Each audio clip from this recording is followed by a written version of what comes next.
Q&A 시간이 돌아왔습니다. 박수. 자, 오늘은 참 그런 게 있어요. 우리가 알듯이 시작하는 거예요. 우리가 알듯이 생명은 하나님께 있다. 그렇게 알고 있잖아요. 그래서 그런 것들을 생각했을 때 이런 질문이 있어요. 그래서 피임을 하거나 자녀를 계획하는 것은 그러면 죄인가요? 이런 질문이 있습니다. 어떻게 우리가 다가가면 좋을까요? 네, 자녀를 계획하죠. 우리가 다 계획해서 또 낳기도 하고 또 이렇게 얘기도 하죠. 계획하지 않았고 생각하지 않았는데 이제 아이가 덜컥 생겨서 또 아이를 낳았다. 뭐 이렇게 얘기를 하는데 이제 사도 바울이 고린도전서 7장에 보면 결혼에 대해서 이제 얘기를 해요. 사도 바울이 어떻게 얘기하냐면 결혼을 하는 것도 잘하는 거지만 결혼을 하지 않는 것이 더 잘하는 것이다. 이렇게 얘기를 해요. 그러니까 어떻게 보면 뉘앙스가 결혼하지 말라는 소리야? 이렇게 이제 받아들일 수 있잖아요. 그런데 이제 그거는 사도 바울의 경우 사역자에 한해서 얘기한 거죠. 그래서 지금도 이제 천주교는 결혼을 안 하죠. 이제 신부님, 뭐 교황 비롯한 이제 수녀님들은 다 결혼을 하지 않는 이유가 이 이유예요. 왜냐하면 만약에 사도 바울이 결혼해서 와이프가 있고 자녀가 있었다면 아마 이렇게 전도 여행을 했을까요? 돈도 안 벌고 전도 여행하다가 하여튼 대판 싸워서 한쪽은 아작이 났겠죠. 그러니까 사도 바울이 이야기하는 건 제가 생각할 때는 사역자에 한해서 사역자가 결혼을 해도 좋지만 결혼하지 않는 것이 참 좋다. 참 많이 느낍니다, 제가. 얼마나 자유로울까 우리 전사님을 보면서 말을 아끼겠습니다. 이건 정말 그래요. 제가 그러니까 지난번에도 우리 전사님이 사실 북한 선교의 이런 어떤 생각을 갖고 계신데 사모님이 그러시더라고요. 그거는 혼자 있을 때 말이지 이렇게 말씀하시더라고요. 그런 생각이 있었으면 결혼했으면 안 되지 하면서 맞아요. 그렇게 말씀하시더라고요. 그러니까 이제 참 결혼해서 애가 생기면 저도 그렇죠. 선교에 대한 마음이 늘 있지만 지금 당장이라도 막 나가고 싶은데 그렇죠. 힘들죠. 지금 하면 안 되죠. 지금 뭐 하면 안 된다라기보다는 상황이 안 돼 있는 거죠. 그래서 이제 바울이 그렇게 이야기를 하는 거죠. 그렇기 때문에 동일한 이해가 필요한 것 같아요. 피임이나 또 자녀 수를 제한하는 거, 계획하는 거 이런 모든 것들은 저는 분명한 기준이 있죠. 여러분, 그러니까 기준이 생명은 정자와 난자를 통해서 됐을 때가 생명이 되는 거잖아요. 그 전에는 생명이 되는 게 아니잖아요. 그렇기 때문에 생명되기 이전에 우리가 자녀 수를 뭐 낙태를 해서 그 자녀 수를 제한한다. 이거는 잘못됐다라고 생각하지만 그 외에 우리가 피임이나 어떤 자녀 수를 제한하는 것에 있어서는 이런 바울의 설명이 우리가 동일한 이해가 있어야 된다라는 거죠. 우리가 잘못 생각하는 게 내가 자녀 수를 계획한다라고 해서 예를 들어서 반드시 태어날 애야 돼. 얘는 반드시 태어날 아이여야 돼. 그런데 내가 그 수를 자녀를 계획해 갖고 이 자녀가 이 아이가 안 태어날 수 있을까요? 그거는 내가 하나님보다 위에 있다는 교만한 생각이에요. 여러분 모든 것을 하나님이 합력하여 선을 이루세요. 우리의 모든 생각까지도 주관하시고 우리의 모든 환경과 모든 상황들을 인도하셔요. 제가 첫째 준섭이를 낳고 저는 절대 아예 안 낳겠다라고 생각했어요. 학을 떼어갖고 절대 나에게 둘째는 없다.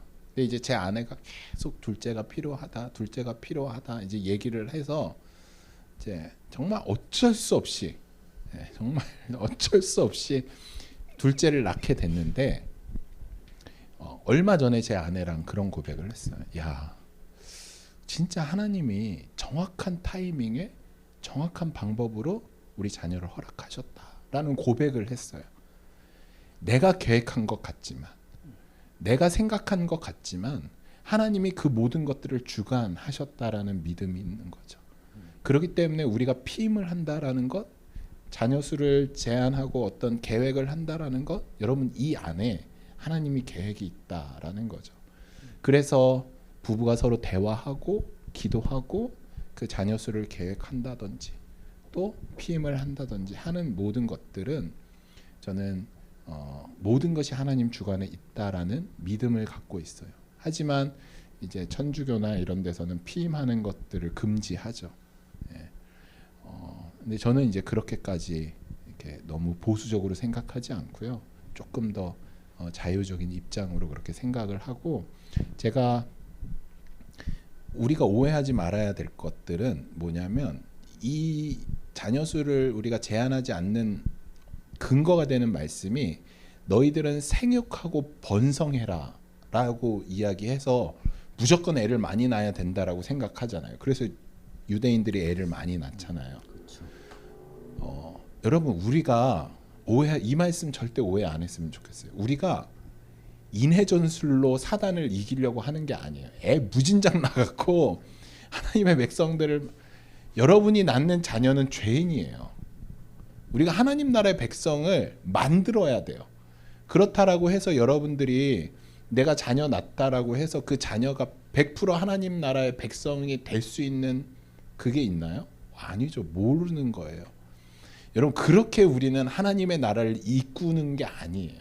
생육하고 번성하라라는 것은 그때 그 문화, 그때 상황으로 이해해야지, 이것을 지금의 문화로 우리가 모든 그리스도인들이 생육하고 번성하면 지구 큰일 나요.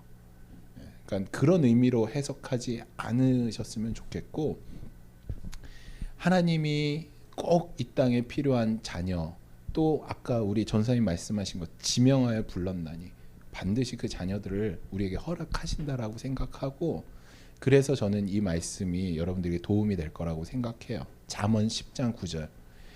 사람의 마음으로 자기의 길을 계획할지라도 그 걸음을 인도하시는 분은 하나님이시다. 예, 여러분 이것이 여러분들에게 정답이 되는 말씀이 되었으면 좋겠습니다. 갑자기 우스개가 아니고 참 재밌는 일화가 팍 떠올랐는데 이 말을 해도 될까 모르겠네. 고민되면 안 하는 게 하지 말아야겠다. 영상이 녹화되니까 저 때문에 하지 말아야겠다. 네. 끝나고 하셔요. 네. 자, 두 번째. 네. 빨리 끝내고 빨리 말해야겠어요. 까먹기 전에. 자, 두 번째는 그런 거예요. 자, 우리 일상에 굉장히 많이 녹아 있는 건데, 명상 여러분 들어보셨죠? 명상. 근데 이 명상은 어디를 가도 이제는 현대인들에게 굉장히 어떻게 보면 조금 중요한 요소로 잘 잡은 것 같아요. 바쁘다 보니까 막 그렇게 찾아가서 하시는 것도 있고, 요가에도 있고, 또 그런 것들을 통해서 이렇게 좀 바쁜 일상을 내려놓으려고 하는 시도들이 있던 것 같아요. 근데 이제 우리가 이런 것들이 문제는 우리 기독교에도 들어온다라는 것이 조금 문제다라고 저는 보는데, 어떤 분들은 헷갈리는 거죠. 그래서 명상, 그리고 우리는 말하는 게 있어요. 묵상. 자, 그러면 명상과 이 묵상은 어떤 차이가 있는가? 이것이 또 궁금하다고 질문이 왔습니다. 네. 혹시 요가 하시는 분 계시나요? 제가 알기로 없는 것 같은데 우리 교회는. 네, 뭐 한국에는 또 많이 하는 게 단전 호흡 같은 거 또 많이 하죠. 뭐 그거와 비슷한 이런 질문들이 많이 있는 것 같아요. 그리스도인들이 요가 해도 되나요? 뭐 이런 질문들. 네. 여러분들은 어떻게 생각하시는지. 저는 이게 기본이 돼야 되는 것 같아요. 여러분 영적인 세계에 대해서 믿으시죠? 영적인, 그리고 영적인 흐름, 또 영적인 영향력에 대해서 여러분들이 믿으시죠? 제가 그 누구야? 제가 한국에 있을 때 우리 아이들 유스 그룹 중고등부나 이런 애들한테 늘 얘기했던 게 뭐였냐면, 어찌 됐건 너희들은 기독교 학교 가라, 그런 얘기들을 많이 했어요. 이렇게 다른 어떤 불교나 이런 학교 가지 말고 너희들 꼭 기독교 학교 가라. 예. 왜냐하면 저는 영적인 영향력이 있다라고 생각을 해요. 믿어요. 반드시 영적인 어떤 우리가 영향을 받아요. 제가 여러분들에게 정결과 거룩과 그 부정에 대해서 설명드렸죠. 우리는 어떤 상태라고 이야기했죠? 정결한 상태. 정결한 상태는 뭐죠? 거룩에도 영향을 받고 악한 것에도 영향을 받아요. 우리는 노출돼 있어요. 우리는 거룩에도 노출돼 있지만 죄악된 것에, 악한 것에도 노출돼 있어요. 명상이라는 것은 어디서 왔냐면, 이런 불교나 어떤 힌두교나 이런 쪽에서 명상을 왜 하냐면 참된 자아를 찾기 위해서 시작된 거예요. 참된 자아를 찾기 위해서. 그래서 참된 자아를 찾기 위해서 명상을 통해서 내가 갖고자 하는 거, 내가 욕심 부렸던 거, 내 안에 참된 자아가 아닌 그 외의 것들을 비우는 작업으로 명상을 하기 시작한 거죠. 요가도 그런 의미에서 시작을 한 거죠. 그런데 요즘에는 요가가 이제 두 가지가 있죠. 하나는 신체적인 건강을 단련하기 위한 요가가 있고, 정신적인 어떤 이런 종교적인 의미로 하는 요가가 두 가지가 이제 분류가 돼 있다라고 하더라고요. 그런데 저는 두 가지 다 똑같다라고 생각합니다. 그 시작, 그 뿌리가 참된 자아를 찾기 위한 뿌리이기 때문에, 여러분 불교에서 혹은 어떤 힌두교나 다른 종교에서 참된 자아를 찾을 수 있나요? 없어요. 기본적으로 거짓된 자아인 거죠. 잘못된 자아인 거죠. 그것을 하기 위한 영적인 영향이라고 생각합니다. 그래서 저는 단전호흡, 요가, 특별히 명상은 하지 말라라고 해요. 반드시 영향이 있습니다. 그러면 여러분, 명상과 묵상의 차이는 뭘까요? 여러분이 생각하는 명상과 묵상의 차이는 무엇인 것 같아요?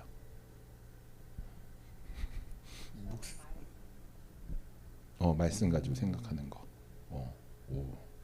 대답을 안 할 거라고 생각했는데 대답을 맞아요.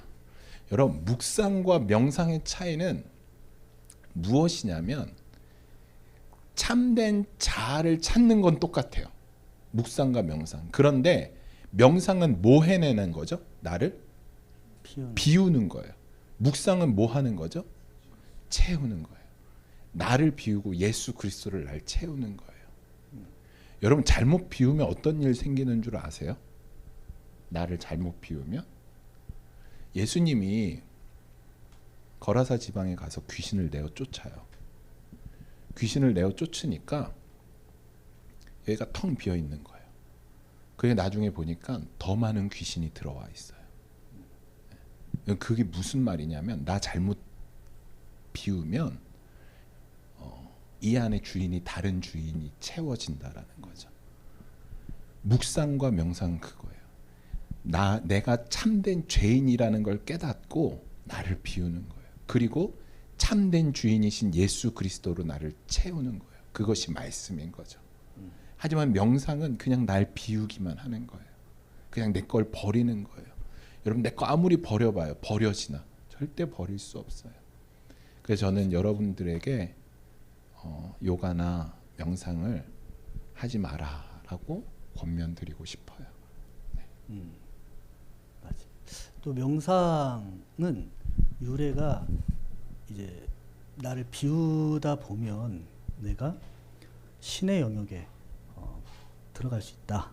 그런 의미도 있는 것 같아요. 그래서 옛날에는 하나님이 주관했다면 그건 올데이지고, 이제는 내가 스스로 내 인생, 내 신이 되어서 할 수 있다. 이래서 뉴 에이지라는 그 사상이 이 안에 들어 있는 것 같아요. 그런 것들도 우리가 좀 조심을 해서 바라보는 게 그런 좋은 것 같아요. 뉴에이지적 문화들이 우리 가운데 굉장히 많이 들어와 있어요. 알게 모르게. 그러니까 우리가 이 문화라는 것도 뭐 명상이나 요가 뭐 이것뿐만 아니라 음악부터 해서 영화, 음악 수많은 곳에 우리가 알지 못하는 그 뉴에이지적 요소들이 너무 많은 거죠. 그러니까 우리가 그런 것들을 다 분별하고 야, 뭐가 잘못된 거야, 뭐 다 뭐 이렇게 하기는 사실 힘들어요. 이게 너무 많이 들어왔기 때문에. 그래서 우리가 오히려 하는 것이 무엇이냐면 계속해서 말씀으로 나를 경고히 세워야 돼요. 경고히 세워 나갈 때 여러분 에베소서 말씀에서 그러잖아요. 제가 저번에 여러분들께 그 영적 그 갑옷. 네. 그래서 우리의 전쟁은 혈과 육의 전쟁이 아니다라고 이야기했어요. 너희들의 전쟁은 영적인 전쟁이다. 성경에서 이야기해요. 여러분 영적 전쟁이 정말 치열해요. 다니엘이 하나님 앞에 기도를 했어요. 다니엘이 기도를 하는데 기도 응답이 늦어지는 거예요. 기도 응답이 늦어지는데 천사가 왔어요. 가브리엘 천사가 와서 다니엘에게 하는 말이 뭐냐면 다니엘아, 하나님이 너의 기도를 이미 들으셨다. 그래서 내가 그 응답을 가지고 내려오는데 사단이 나를 막아섰다. 그래서 미가엘 천사가 나를 도와서 내가 너에게 기도 응답을 갖고 왔다. 그래서 내가 좀 늦었다라고 얘기해요. 이건 허구가 아니에요. 실제예요. 지금 영적 전쟁이 여러분들 눈에 보이지 않는 영적 전쟁이 얼마나 치열하게 일어나는지 여러분들은 알지 못하실 거예요. 그것이 여러분 문화와 세상과 우리 수많은 영역 가운데 있기 때문에 주님이 우리에게 뭐라고 말씀하셨냐면 너희는 깨어 있어라 라고 이야기하는 거죠. 그래서 깨어 있어야 돼요. 그러면 이게 정말 무섭습니다. 꼭 기억하였으면 좋겠습니다. 아멘. 지금까지 한 것 중에서 혹시 궁금한 거나 뭐 질문이 있으면은 해주셔도 돼요. 그냥 뭐 중간에 이렇게 나 그때 그거 궁금해요 이런 거. 1번이 피임, 2번 영상목사 기억해 두셨다가. 자, 하나만 더 할게요. 이거는 빨리 끝날 것 같아요. 끝날 것 같은데, 자, 이거는 되게 중요한 재밌는 요새 참 트렌디한 소재인 것 같아요. 어떤 거냐면 들어봤을 거예요. 인생 2회차. 자, 이런 거 들어보셨죠? 인생 2회차. 저도 좀 그런 것들을 상상해 보긴 합니다. 해서 내가 과거에 이런 것들을 서툴렀던 거, 이런 것들을 지금 기억을 가지고 돌아가서 다시 살아서 내가 이렇게 고치고 싶다. 로또 번호 이런 거 외워서 가서 하고 싶다. 이런 거 우스갯소리로 생각을 해보긴 해요. 자, 그래서 나오는 질문인데 진짜로 이렇게 생각하시는 분이 있을 수 있잖아요. 보셨죠? 맞아요. 그것처럼 이런 게 드라마나 소설, 영화 되게 많이 나오거든요. 그만큼 사람들이 고치고 싶은 게 많은가 봐요. 다시 살고 싶은 게. 그래서 이런 질문이 있는데 전생은 정말 없는 걸까요? 질문이 있습니다. 네. 아주 그냥 명쾌한 대답을 부탁드려요. 없죠. 없죠. 있으면 안 되죠. 네. 왜냐하면 성경에서는 전생에 대한 언급이 없어요. 네. 근데 우리가 전생이 없다라는 것을 어떻게 이제 하냐면 성경의 수많은 곳에서 한 번 죽는 것은 정해진 것이다라고 이야기해요. 그리고 그 후에 심판이 있을 것이다. 여러분 우리에게는 어떤 인생이냐면 한 번 인생이 그렇죠. 그런데 우리의 인생은 죽음이라는 것에서 끝나는 것이 아니라 영생인 거예요. 영생. 그냥 우리 선미자매는 선미자매로 영원히 사는 거예요. 좋으신가요? 좀 이따 변신되니까 걱정하지 않으셔도 주님 오시면 또 변신할 수 있어서 우리가 각자 주님으로 인해서 변화되죠.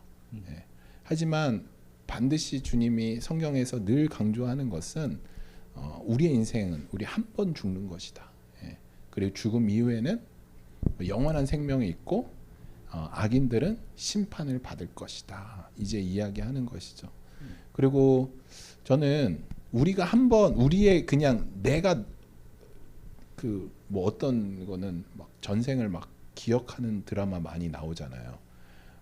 그러면 하나님이 누구를 지명하신 거예요, 전생에서? 그 도깨비라는 것도 보니까 나는 몇 번의 인생을 사나요? 너는 네 번째야. 뭐 이렇게 얘기하더라고요.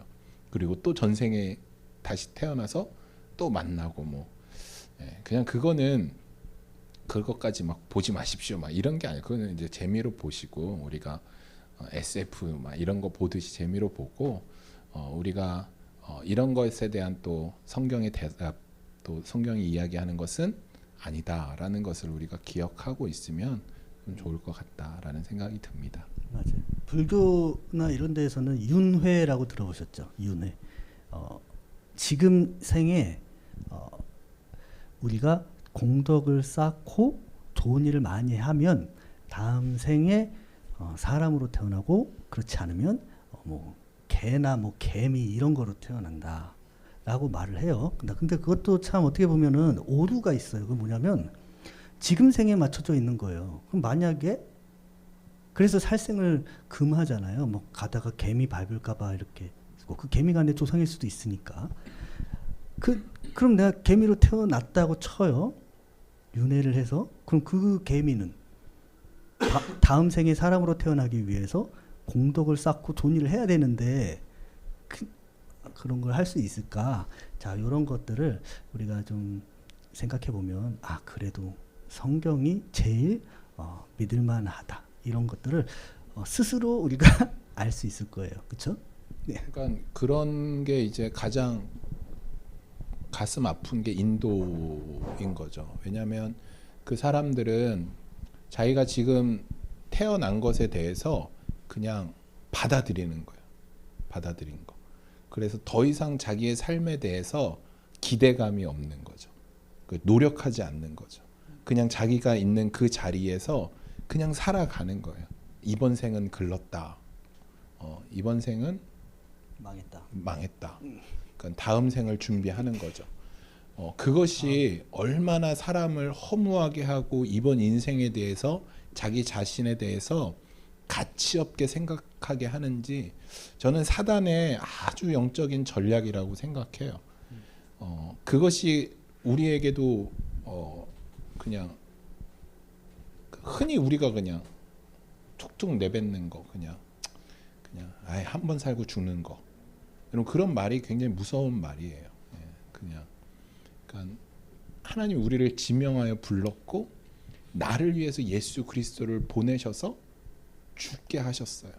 그리고 나를 당신의 피값으로 구원하셨어요. 그러니까 나라는 존재가 얼마나 하나님 보시기에 귀한 존재인지를 우리 늘 기억해야 되는 거죠. 근데 이 전생이라는 것, 또 이런 어떤 윤회라는 이런 것들이 나의 가치를 깎아내려 버리는 것이죠. 그러니까 우리가 그런 것에 대해서 우리가 조심하게 생각해야 될 필요가 있는 것이죠.